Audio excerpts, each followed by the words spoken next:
Maintenant, la parole est au docteur Bakkali, que je n'ai pas besoin de vous présenter.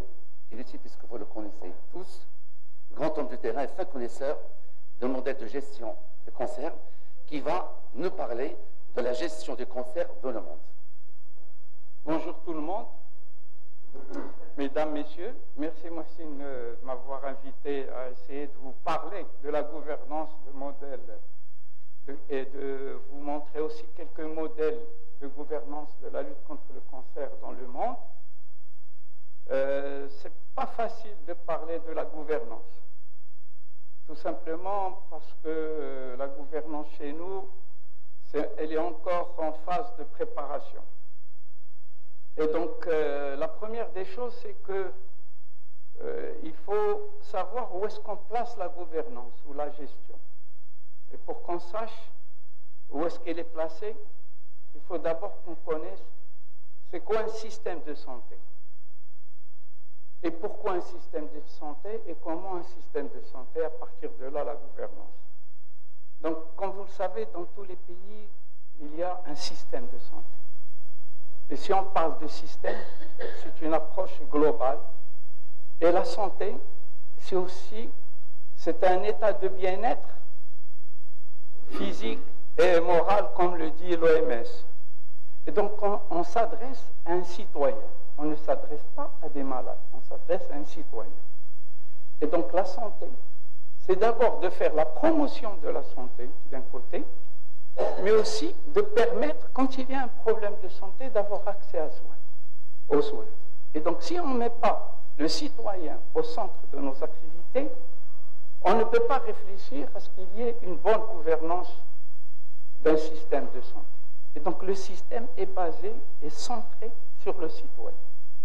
C'est un peu ce qu'on passe dans la majorité de temps à parler au niveau de l'INO et de dire chaque action que nous devons faire, qu'est-ce qu'elle va apporter aux citoyens? Qu'est-ce qu'elle va apporter aux patients? Si je viens en retard, quelle influence sur le patient? Et c'est la meilleure façon de se motiver. C'est le meilleur moyen de se motiver. Parce que, quelles que soient les autres motivations possibles, imaginables, la seule motivation qui est vraiment pérenne est la façon dont on se comporte avec nos patients. Parce qu'il faut les considérer comme des citoyens à temps plein. Ça veut dire qu'aussi il faut les considérer comme des membres de nos familles, comment on se comporte vis-à-vis de nos mères, nos pères, nos fils, nos enfants, nos cousins, etc. Et ça, c'est fondamental dans n'importe quel système de santé.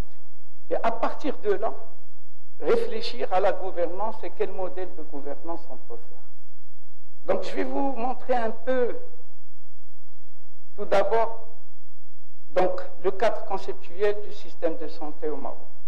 Donc, comme vous le voyez, il y a d'un côté la promotion de la santé, c'est-à-dire qu'un citoyen, bien sûr, le citoyen est au centre, comme vous le voyez, et donc la promotion de la santé, qu'est-ce que je vais faire pour que je le garde le plus longtemps possible, dans les meilleures conditions possibles, physiques et mentales.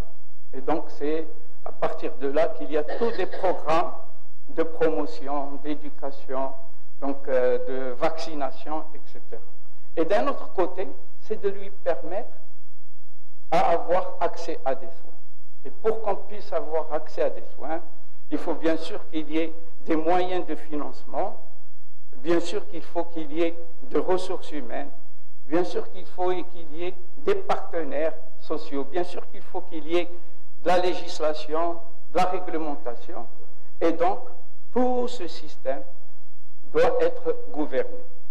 Donc, quand vous voyez ce système-là, il peut s'appliquer à toutes les pathologies qui existent chez nous. Si on s'occupe des maladies cardiovasculaires, il faut faire de la promotion et il faut faire des soins. Si on s'occupe des maladies infectieuses, il faut faire de la prévention et il faut faire des accès de soins. Et donc, la gouvernance reste vraiment un modèle ou le meilleur modèle qui puisse exister pour qu'on puisse arriver à nos résultats. À partir de là, donc, on a fait un cadre conceptuel au Maroc, on a fait un cadre conceptuel du plan national de lutte contre le cancer. Comme vous le voyez, ce plan que vous connaissez, la majorité le connaissent, il va lui aussi de la prévention, de détection précoce pour promouvoir la santé, aux soins et, dans certains cas, aller vers les soins palliatifs parce que, malheureusement, il y a une partie. On peut considérer maintenant, tout le monde considère qu'il y a grosso modo 30% des cancers qu'on n'arrive pas à traiter, soit parce qu'ils viennent très tard, soit qu'il n'y a pas encore de traitement qui est efficace à ce stade-là. Et la prévention, c'est-à-dire ce qu'on a vu tout à l'heure, la vaccination, la promotion de la vie saine, la lutte contre l'environnement, les pesticides, l'alimentation, la sédentation, etc., la sédentarité, pardon, prévoient ou préviennent 40% de tous les cancers. L'exemple le plus frappant, c'est que si dans un pays, on arrête de fumer, ou là, on arrête de vendre la cigarette, et donc automatiquement de fumer, on aura 30% de cancers au moins. Tout cancer confondu. Poumons, vessie, voies aériennes, etc.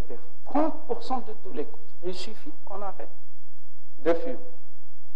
Et donc, à partir de ce cadre conceptuel du plan national de lutte contre le cancer, on a fait un modèle de gouvernance il y a plus de 10 années que nous sommes en train de réfléchir à comment on peut l'améliorer. Donc, cette gouvernance, c'est qu'il y a un comité de pilotage. Ce comité de pilotage est sous la responsabilité du secrétaire général du ministère, avec toutes les directions, et moi-même en tant que directeur de la fondation. Et à partir de là, on a fait un comité technique qui s'occupe de la gestion des programmes au niveau de la direction de l'épidémiologie en partenariat avec la fondation. Et la première action de la gouvernance qui a été faite, c'est de créer, au niveau du ministère, il y a eu la création d'un service de lutte contre le cancer qui n'existait pas. Et donc maintenant, au niveau de la DEM, depuis une dizaine d'années, il existe un service de lutte contre le cancer et c'est lui que normalement supervise les actions des autres directions, comme vous le voyez, et aussi suit avec nous et les autres partenaires l'évolution du plan cancer et les activités. Ce plan cancer, dans la gouvernance, on ne peut pas faire de gouvernance sans qu'il y ait de plan stratégique, de plan opérationnel. On ne peut pas faire de la gouvernance sans qu'il y ait d'indications, de suivi et d'évaluation.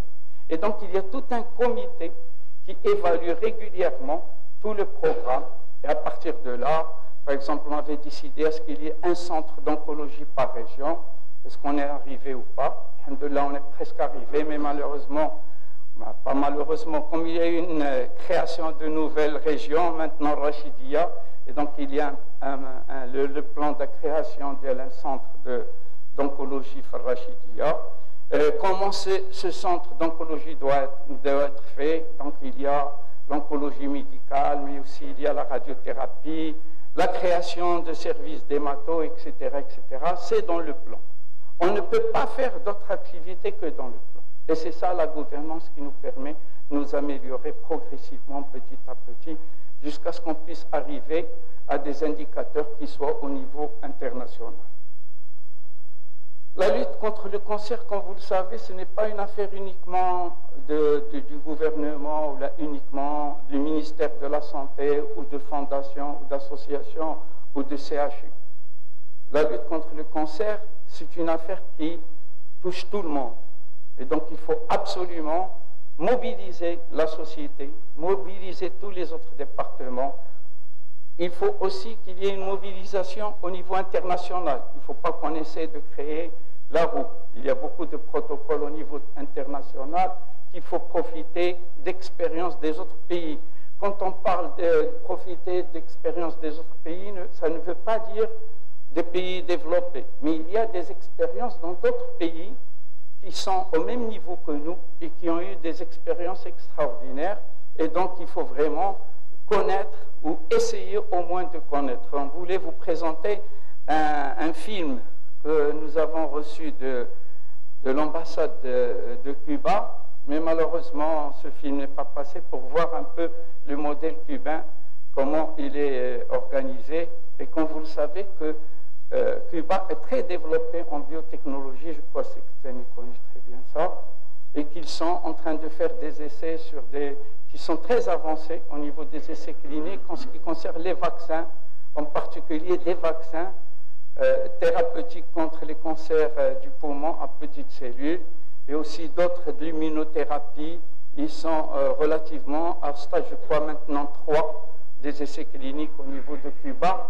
En partenariat, ils sont en train de faire ces essais. On essaie de travailler avec eux pour qu'on puisse ramener des essais ici.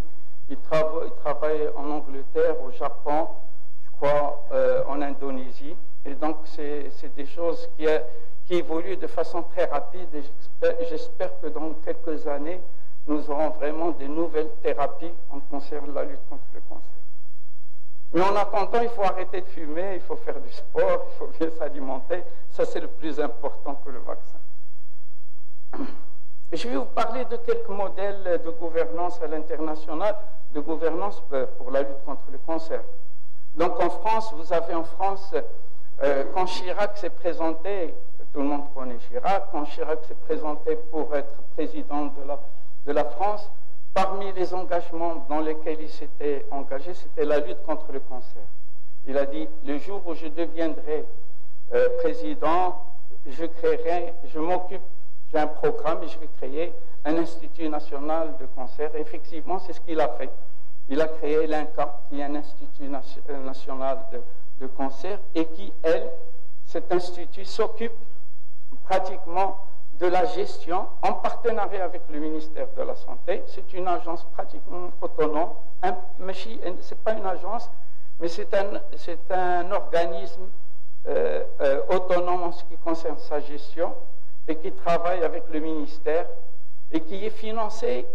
Vous savez comment il a pu financer l'INCa, la recherche au niveau, les programmes de dépistage, les programmes de prévention, les films au niveau de la télé, etc. C'est qu'il a créé un impôt sur les billets d'avion. De tout billet d'avion qui vient en France, il y a 1 euro qui part vers la lutte contre le cancer, et c'est comme ça qu'il finance l'INCa. L'INCa est financé par un impôt sur les billets d'avion, que ce soit des avions français ou étrangers. N'importe quel avion, c'est 1 euro par passager. La deuxième chose très importante qu'ils ont fait en France, pour vous montrer l'importance de la lutte contre le cancer, c'est qu'ils ont mis tous les centres régionaux sont devenus autonomes. Il les a fait sortir du CHU, même s'ils sont dans le CHU, mais leur gestion est une gestion autonome. Et donc c'est ça le modèle, un peu le modèle français, pour qu'ils aient plus de possibilités de recruter, de faire des partenariats, de décider en ce qui concerne aussi bien l'équipement, l'investissement, et d'être plus responsable sur la lutte contre le cancer. Le deuxième modèle que je voudrais vous montrer, c'est un modèle qui est vraiment une très grande réussite au niveau international, c'est le modèle de la Nouvelle-Zélande. La Nouvelle-Zélande, c'est qu'ils ont créé dès le départ une agence de contrôle du cancer et qui dépend directement du chef du gouvernement. C'est le chef du gouvernement lui-même qui a créé cette agence. Quand on parle d'agence, c'est là, non seulement il y a l'autonomie, mais il y a l'indépendance. C'est elle qui décide un peu de tout ce qui se fait dans la lutte contre le cancer au niveau de la Nouvelle-Zélande. Et bien sûr, tous les autres centres d'oncologie sont sous la tutelle de cette agence. Donc c'est cette agence qui gère, et à partir de cette agence, c'est elle qui recrute, c'est elle qui se met d'accord sur les protocoles, sur les médicaments achetés, etc. Sur les développements, où est-ce qu'il faut construire, quelles sont les spécialités qu'il faut développer, quel pôle d'excellence il faut développer. Donc c'est un modèle qui a très bien marché, il est tout nouveau, il a 10 ans, même pas, peut-être 7 ans. Bon, le temps passe tellement vite que je ne vois pas la différence. Donc, je crois 7 ans, et qui commencent à avoir des résultats extraordinaires en ce qui concerne la lutte contre le cancer. Déjà, par exemple, le cancer du poumon, je crois que Hind ou Mike qui s'intéresse, le cancer du poumon commence à baisser de façon drastique parce qu'ils ont fait une lutte contre le tabac très très importante. Donc il y a maintenant 3 pays, je crois, ou 4, où le cancer du poumon baisse: Canada, États-Unis, Nouvelle-Zélande, Australie.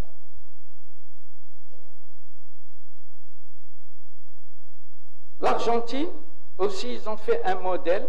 En 2010, ils ont créé un institut national du cancer, qui était sous tutelle du ministère de la Santé. Et puis, ils ont fait en 2016 une transition d'une autonomie. Et ils sont en train de faire une agence. C'est un peu comme le modèle de Nouvelle-Zélande. Mais ici, ils ont avec une décentralisation au niveau provincial. Parce que une très grande décentralisation, c'est un peu comme l'Espagne en Argentine. Ils ont une autonomie régionale, une autonomie provinciale. Mais ils ne parlent pas de région, ils parlent de province. Et donc cette autonomie, parce qu'il y a une affaire de budget, il y a une affaire politique, c'est plus politique. Quel nouveau modèle donc, de gouvernance pour le Maroc? Donc, après le premier plan cancer, il y a quelques années, on a fait appel à l'OMS avec un organisme international pour réfléchir avec nous quels sont les modèles qu'il faut appliquer au Maroc dans le cadre de la lutte contre le cancer. Et nous sommes sortis avec 3 grandes recommandations. Il y a écrit 4, mais c'est 3 grandes recommandations. Les 3 grandes recommandations, c'est de dire qu'il faut qu'on tienne compte, il faut tenir compte de la situation actuelle au Maroc. Et donc, parce que nous avons une tutelle, il y a une grande volonté politique, il y a l'intérêt de la fondation donc, qui joue un rôle très important. Donc il faut tenir compte de la situation qui n'existe pas un peu dans les autres pays. La deuxième recommandation, c'est de choisir le modèle de gouvernance sous la tutelle du ministère de la Santé. Et donc on réfléchissait, est-ce que la tutelle sera sous la tutelle du ministre, du chef de gouvernement, est-ce que sous la tutelle du ministère de la Santé, etc. Mais même nous, les attributions du chef du gouvernement sont différentes des attributions des autres chefs du gouvernement dans les autres pays. Donc il est souhaitable au Maroc que la tutelle soit le ministère de la Santé. Et d'assurer une bonne transition pour que la fondation transitionne et de réfléchir à quel est le rôle de la fondation pour la gouvernance du plan cancer. Et ça, c'est très important. Et donc, à ce niveau-là, le modèle qu'on a réfléchi, je vais vous en parler assez rapidement.